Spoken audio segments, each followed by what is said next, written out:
further ado, I'm going to get into this reading. So this is a 4-card full moon reading. I'm going to pull 4 cards that are going to be relevant to the entire earthly collective, you beautiful earth signs, sun, moon, rising, and north node.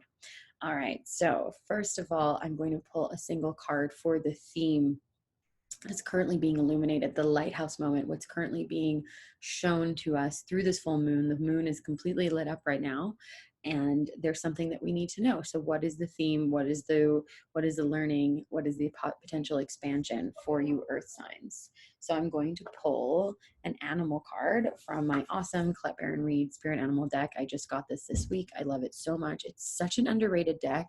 It's really, really good. It's one of my favorites. Love a good animal deck. Tell me your favorites below, because I know lots of earth signs love working with animal energy.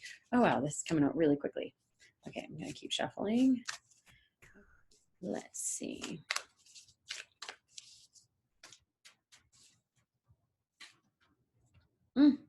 Oh wow, very cool. You got the right white raven in protection in reverse, and it's trust in the magic. Yeah, so there's a sense, especially with a white raven, ravens always represent magic. They're tricksters, they're storytellers, they're transformers, shapeshifters, and a white raven is even more symbolic of like deep spiritual connection, even connecting to the other side, connecting to the occult. So there's this sense, especially for you earth signs, with this very watery first full moon of this decade of this year, 2020 full moon, January 10th. There's a sense of you needing to see the magic in life, needing to understand it, needing to trust it, even if you don't understand it. Let's say that, like, even if you don't understand how magic and mystery and the occult is working, you need to trust it anyway, right? It's like you just see the right raven and know that it's there to give you a message, and just listen. Listen with your body, listen with your senses, listen with your instinct, listen with your intuition to the magic all around you. I'm really getting this theme of like, there's a sense of like connecting to the natural world as though it is like your oracle, like it is like full of omens and connections for you. So having like animal symbols and power animals and totems that really speak to you, and looking them up and researching them will help you trust the magic, right? If you see synchronicities or you see repeat animals, words, things, especially in your environment, like for months I've been seeing the birch tree, and I'm like, what's up with the birch tree? Earlier in the spring I was seeing the wasp, and now this week both of those became very clear to me, right? And I just trusted that they meant something, and I'm like, that's significant, and I don't know why, and I looked it up. You can just look it up on Google. So just know and trust in the natural world. And I'm saying this for you earth signs, because it is a very earthy, tangible thing to pay attention to. But it's really like, look at people's clothing and advertisements and book covers and movies and symbols are all around you in the physical world, and they're trying to show you something, and there's a magic in what they're unveiling. And this full moon will kind of release your resistance to seeing that. If you had any resistance to being validated by signs and signals, you will be now. So I'm going to read actually about this white raven, because I want to know a little bit more about what Colette intended to hear about this. There's also interesting. It might even be on, what's that tree called? The tree with the red berries. It's one of the important Celtic trees. Rowan, the rowan tree.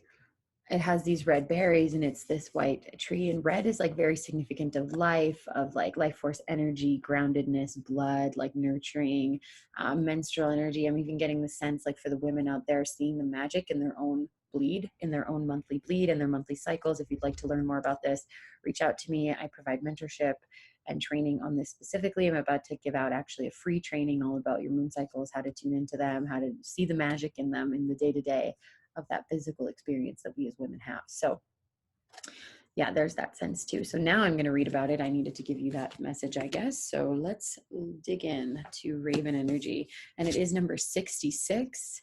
I'm getting like Route 66, like maybe there's a road trip you need to take, or a place you need to visit, like a pilgrimage you need to go on. And it maybe is along Route 66, or maybe you're going to be going in June 6th, something to do with that, numerology for you. All right, protection message from White Raven. Are you being distracted by the illusion of a chaotic universe? Deep in your heart, you know the world is full of magic. And White Raven has appeared to remind you that the ways of the world can cause spiritual amnesia. You can forget. Stay awake and alert, for Spirit wants you to enjoy the miracles all around you. It's really about connecting to those miracles all around you. Remember, the evidence of divine order can be seen anywhere. I love how I just intuitively really got the meaning of this card without reading it, but even that is an example of magic, of divine magic, trusting in the magic, right? The magic that I was giving you the same messages that this card gave you, and I've never read this before because I just got this deck 2 days ago. So ask for a sign and it shall be yours. Ask for a specific sign. I've been doing this for years, where I'll say, okay, a white seashell is my sign for this. It's my sign that I am on my spiritual path and my soul is in the right place. And whenever I see it, it's like a little ding. Yep, I'm right here. I can trust it. Even if it's like I'm in a random stationery store on a random street with my friend that we just happened to walk into. This happened to me this week. So I'm giving you this evidence and these examples of how you can use signs and symbols to lead you on your path. Synchronicities happen all the time. So if you are in a time of challenge and feeling cynical, right, that cynicism, that distrust, that even feeling disillusioned or disheartened by the world, especially by the spiritual world or the physical world, with everything going on in the physical world right now, like both politically and environmentally, you might be feeling really disenfranchised by it. All you need to do is ask for a reminder, ask for a reminder, ask for help, ask for clear signs and omens, right? That's really important for earth energy. My Capricorn moon loves it. White Raven will appear to reassure you that all of this is leading to something better, for magic is in the wind. All of this is leading towards something better. So trusting magic. So good. Oh my gosh, I was at Salem, Massachusetts a week ago, just trusting in the magic. It felt very commercialized, but there was also like an actual deep sense of like magic and importance to that land, to that place, obviously to what happened to the women that were persecuted there. And there's a sense of like trusting the reason why I was there, trusting the reason why it still existed, even if it was a little bit gimmicky and commercialized, the way that they were talking about witchcraft or magic. Just trusting that that was serving a deeper, higher purpose. Yes. All right. Second question. What do you need to shed to release for emotional healing? Every single full moon is about shedding and releasing. You get clear on what it is and then you release it. And this one is specifically with Cancer. It's about emotional healing, deep emotional wounds, even like childhood wounds, mothering wounds, like, you know, mom guilt can be so real if any of you are experiencing that. What is it that you need to shed and release? And I'm going to pull, what am I going to pull? I'm going to pull a tarot card for that from my good tarot deck by Colette Baron Reed. Love her so much. A lot of my decks are by her. She's just an amazing oracle. So what to shed and release?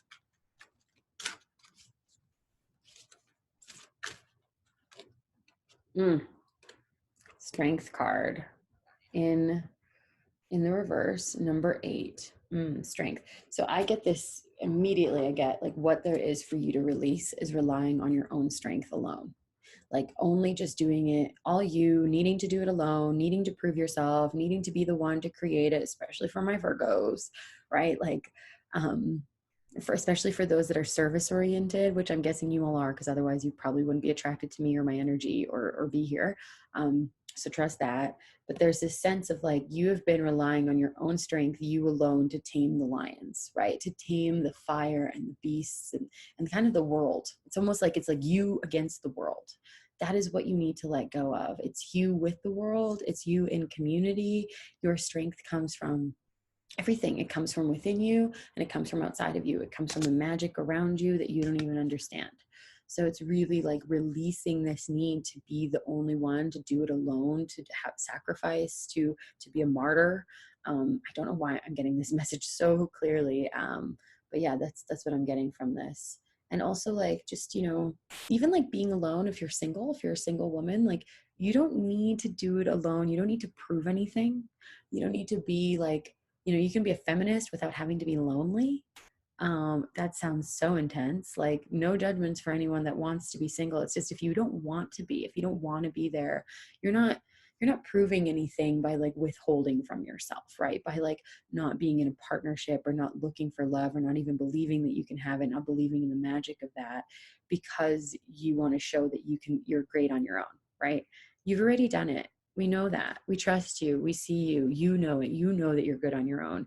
When you know that you're good on your own, is a great time to meet somebody else and to invite more people into your life, whether it's friends or lovers or romantic partners, long-term partners, family, etc. You get to do it with other people. And if you have children, which is because I was getting some of that mom guilt, etc., from that last card, is like knowing that you don't have to do it alone either. You can actually ask them to rise up and be more responsible and to have chores, and you can have a different life than you currently do. And it doesn't all have to be on you. You get to actually be supported. And by following the signs and omens, you get to be. And it's like deep emotional healing to let this go. Maybe it was like a family pattern. Maybe your parents did this, or a motherly figure did this for you, or like a matriarch in your family, like grandmother, or maybe it's like from a long line of that they've been all just like solo, relying on themselves, like kind of like matriarch energy, right? Which can be just as toxic as patriarchy, right? Matriarchy can be just as toxic because it's very much like alone, isolated, taking care of everything and not letting themselves be taken care of, not receiving, not having that balance of feminine energy, right? Giving themselves compassion. So this is what there is for you to learn. This has been a pattern for you. I know it has been in society in general, right? That the woman has to be everything, right? A mom, a lover, a vixen, a creator, an entrepreneur, all of these things. Like you can be all those things, but you don't have to do it alone. You don't have to tame the lion by yourself. Even though we know you can, you don't have to keep doing it. Just because you've done something doesn't mean you have to keep doing it. So that's what there is for you to release, relying on your own strength. There's actually a quote from A Course in Miracles about that says like, like pretty much, I don't remember the exact quote, but it's like, that you're relying on your ego, that it's your ego acting, not your soul, not your highest self, not your brilliance, not your genius zone. It's your ego, right? Your false self, your conditioned self, your learned self, your self that was created so that you could survive. You know that it's your ego when you're relying on your own strength. It's your own strength alone. There's the whole universe out here and around you. There's a whole physical world for you to depend on and lean on. So please do. Yes. All right. Blocks. Third question, third card is any blocks that you have towards releasing this emotional pain and having this emotional healing. What are the blocks that are still in place? Let's get rid of those and see what they are. I'm going to pull another animal card for this. What are the blocks in place for my beautiful earth signs, stopping them from allowing collaboration, allowing support, allowing community, allowing partnership? Okay, Hawk Spirit, this is the same card that our Pisces got in the extended. So every one of these videos has an extended that's specific to each sign as well. So let Spirit be your guide. So yeah, what's blocking you is you're not letting like Spirit guide you. You're not letting something greater than yourself be what gives you strength. You're still relying on your own strength, which is obvious, is what we just said. But that is the block that is still there. Like the block that's in place is that maybe you've been unwilling or you're unpracticed or you just don't know how to let Spirit guide you, how to like be like a hawk and just like let your instincts and the wind around you guide you to where you're going to go. So that is the practice for you, right? Is to pray, is to touch in and to let, like even thinking Spirit will guide me, right? I'm not going to be alone. I don't have to do this alone. Spirit is always there. It's everywhere. It can't not be there, right? Even when you don't feel it or sense it there, especially as like a tangible earth sign, and you want to feel and sense things and see them with your own two eyes. That's always when they're there. It's always there. So just knowing that you're not alone, Spirit is always there to guide you. We'll break up this block for you, and it will be moved out and churned through during this eclipse and full moon as well. All right, so guidance and potential outcome. So this is the guidance that you need to take for this full moon and the potential outcome that it will create in your life.